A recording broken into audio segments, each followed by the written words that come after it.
Ujung CPNS. Assalamualaikum warahmatullahi wabarakatuh. Apa kabar? Jumpa lagi dengan kelas ilmu.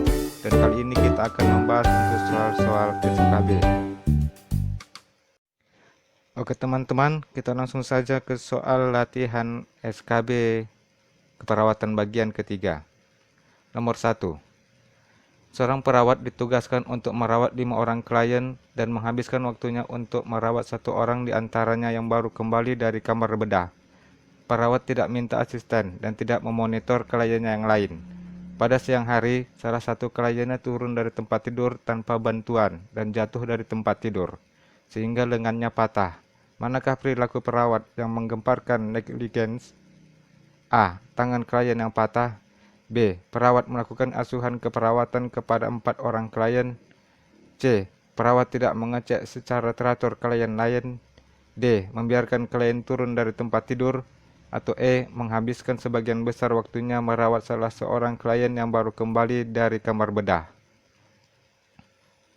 Jawabannya adalah C. Perawat tidak mengecek secara teratur klien lain. Pembahasan. Secara rasional, perawat dapat dituntut dengan tuntutan malpraktik karena gagal memenuhi tugasnya sehingga orang lain dalam bahaya. Perawat juga dapat dituntut dengan tuntutan negligence karena perbuatan pengabaian klien. Hati-hati juga tindakan pengabaian yang menimbulkan bahaya bagi orang lain. Perawat yang tidak melakukan monitoring secara teratur berarti gagal melakukan tugas dan kewajibannya terhadap klien, yang mengakibatkan klien trauma.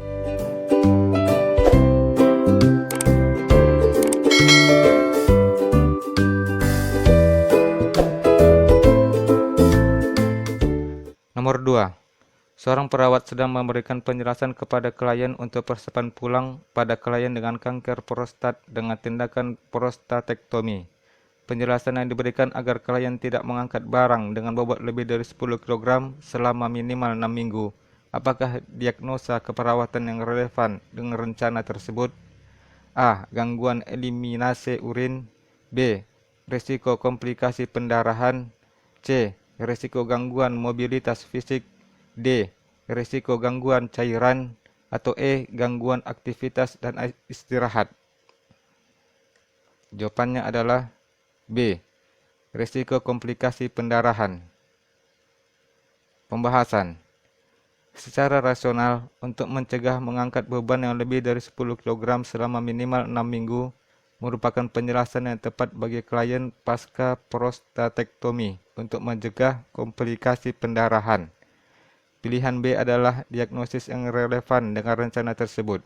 Pilihan A, C, D, dan E disingkirkan karena tidak ada data dan rencana yang relevan dengan diagnosis tersebut. Nomor 3. Seorang klien yang dirawat dengan diabetes mellitus tipe 1 mendapat NPH dan reguler insulin 2 jam yang lalu pada pukul 07.30. Klien memanggil perawat dan melaporkan bahwa ia merasa lapar, gemetar, dan lemas. Klien makan pagi pukul 8 dan akan makan siang. Perawat harus membuat daftar urutan prioritas tindakan. Susunlah urutan tindakan yang harus dilakukan. Pertama, periksa tanda-tanda vital klien. Kedua, tes ulang kadar glukosa darah klien. Ketiga, periksa kadar glukosa darah klien. Keempat, berikan klien setengah cangkir jus buah untuk diminum. Kelima, berikan klien cemilan kecil yang mengandung karbohidrat dan protein. Keenam, dokumentasikan keluhan klien, tindakan yang diambil dan hasilnya. Pilihannya bisa dilihat di layar. Jawabannya adalah A. Yang ketiga, keempat, pertama, kedua, kelima, dan yang keenam. Begitu urutannya. Pembahasan. Secara rasional, klien mengalami gejala hipoglikemi ringan. Jika terdapat gejala lapar, iritabel, gemetar, atau lemas, perawat pertama kali harus mengecek kadar gula darah untuk memastikan bahwa klien mengalami hipoglikemia. Setelah dipastikan, perawat akan memberikan 10-15 gram karbohidrat dan mengecek kembali kadar gula darah dalam waktu 15 menit. Sementara itu, perawat akan mengukur tanda-tanda vital, atau sebaliknya, perawat akan memberikan makanan ringan mengandung karbohidrat dan protein jika jadwal makan selanjutnya lebih dari 1 jam dari waktu kejadian. Setelah dilakukan tindakan dan perbaikan status hipoglikemia, perawat akan mendokumentasikan kejadian, tindakan, dan hasil. Nomor 4. Perawat di ruang gawat darurat diberitahu bahwa banyak korban selamat dari kecelakaan pesawat yang dikirim ke rumah sakit. Korban mengalami kedinginan karena pesawat jatuh ke sungai. Apa tindakan awal yang harus dilakukan perawat? A. Menambah suplai air steril dan normal salin di ruang triage. B. Melakukan rapat dengan tim kesehatan. C. Memanggil departemen laundry dan meminta agar disediakan banyak selimut hangat di ruang gawat darurat. D. Memanggil ICU untuk mengirim perawat ke ruang gawat darurat. Atau E. Memanggil perawat supervisor untuk mengaktifkan prosedur respon bencana. Jawabannya adalah E. Memanggil perawat supervisor untuk mengaktifkan prosedur respon bencana. Pembahasan. Secara rasional, pada bencana eksternal banyak orang yang dibawa ke ruang gawat darurat untuk mendapatkan perawatan. Tindakan awal yang harus dilakukan perawat adalah mengaktifkan prosedur respon bencana. Meskipun pilihan A, B, C, dan E adalah tindakan lain yang akan diambil perawat, tindakan awal adalah mengaktifkan prosedur respon bencana.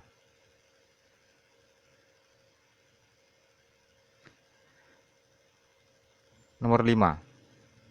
Perawat daycare sedang mengobservasi seorang anak berusia 2 tahun dan mencurigai adanya strabismus.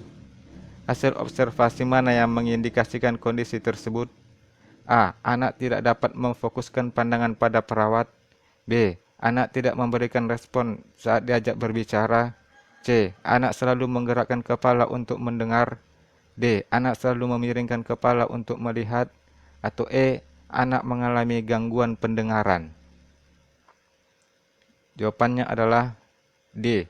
Anak selalu memiringkan kepala untuk melihat. Pembahasan. Secara rasional, strabismus merupakan kondisi di mana mata tidak simetris karena kurangnya koordinasi dari otot ekstraokular. Perawat dapat mencurigai adanya strabismus pada anak ketika anak mengeluh sakit kepala yang berulang, pergerakan mata yang asimetris, memiringkan kepala ketika melihat.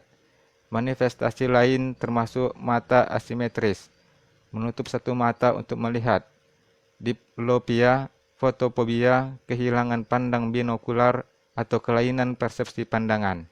Pilihan A, B, C, dan E tidak mengindikasikan pandangan ini. Nomor 6. Apa panduan yang harus digunakan oleh perawat saat berencana memberikan delegasi dan tugas? A. Klien dengan disabilitas. B. Mengutamakan keselamatan klien. C. Jumlah klien yang direncanakan pulang. D. Pembagian ruangan dalam unit. Atau E. Sesuai dengan permintaan staf. Jawabannya adalah B. Mengutamakan keselamatan klien. Pembahasan. Secara rasional, terdapat panduan saat perawat akan memberikan delegasi atau akan merencanakan tugas.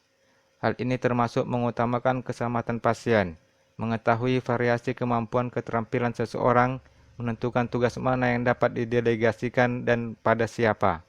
Sesuaikan tugas dengan orang yang menerima delegasi berdasarkan aturan praktik keperawatan dan sesuai dengan posisi pekerjaannya. Lengkapi dengan arahan yang jelas, ringkas, akurat, dan lengkap. Memvalidasi pemahaman staf yang diberikan delegasi. Berikan percaya diri pada staf yang diberikan delegasi dan berikan feedback yang sesuai setelah tugas dikerjakan. Dan juga keberlanjutan perawatan sebaik mungkin saat melakukan perawatan pada klien.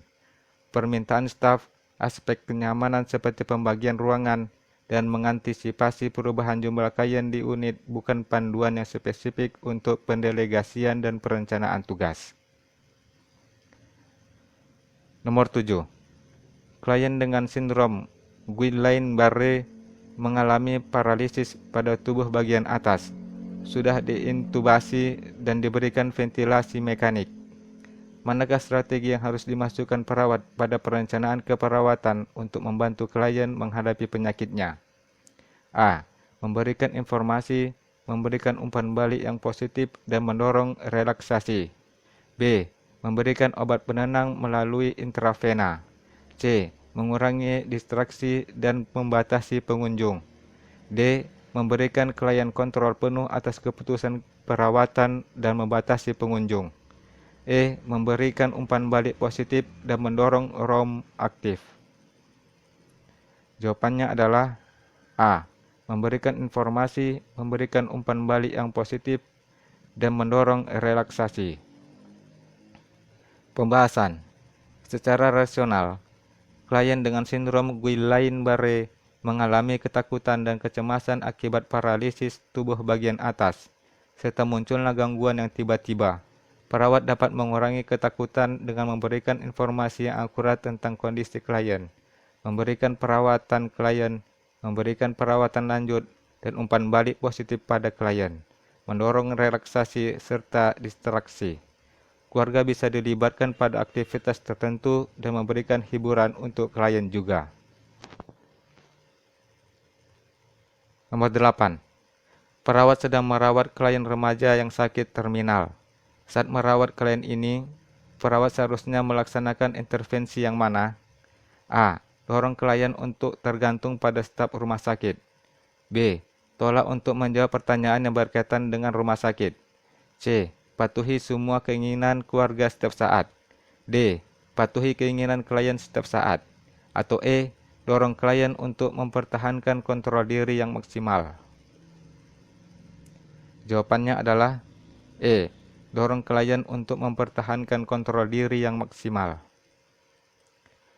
Pembahasan.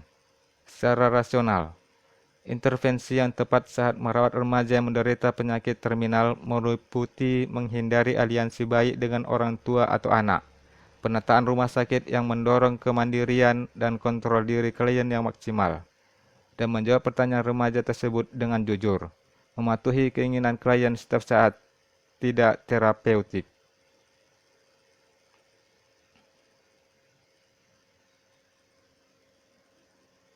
Nomor 9. Seorang anak berusia 6 tahun dengan HIV telah dirujuk ke rumah sakit untuk mendapatkan penanganan nyeri. Anak tersebut bertanya pada perawat, apakah nyerinya akan hilang? Apa respon yang paling tepat untuk diberikan oleh perawat? A. Setiap saat terasa nyeri, tekan tombol panggilan dan aku akan memberikan sesuatu untuk membuat nyerinya hilang. B. Nyerinya akan hilang jika kamu membiarkan melakukan semua penata laksanaan yang kamu butuhkan. C. Aku tahu, pasti terasa sakit. Tapi jika kamu mengatakannya padaku ketika itu terjadi, aku akan mencoba dan membuat nyerinya berkurang. D. Cobalah untuk tidak berpikir tentang itu. Semakin kamu memikirkannya, maka akan terasa sakit. E. Nyerinya akan hilang jika kamu berbaring dan membiarkan obatnya bekerja. Jawabannya adalah C. Aku tahu pasti terasa sakit. Tapi jika kamu mengatakannya padaku ketika itu terjadi, aku akan mencoba dan membuat nyerinya berkurang. Pembahasan. Secara rasional, banyak komplikasi yang berhubungan dengan HIV disertai dengan nyeri berat. Manajemen nyeri yang agresif sangat penting, sehingga anak mempunyai kualitas hidup yang wajar. Perawat harus memberitahukan adanya nyeri pada anak dan membiarkan anak untuk mengetahui segala hal yang akan dilakukan untuk mengurangi nyeri. Memberitahu anak bahwa dengan membatasi pergerakan akan menghilangkan nyeri adalah sesuatu yang salah. Membiarkan anak untuk berpikir bahwa ia bisa mengontrol nyerinya dengan berpikir atau tidak berpikir tentang nyeri termasuk meremehkan siklus nyeri yang terkait HIV.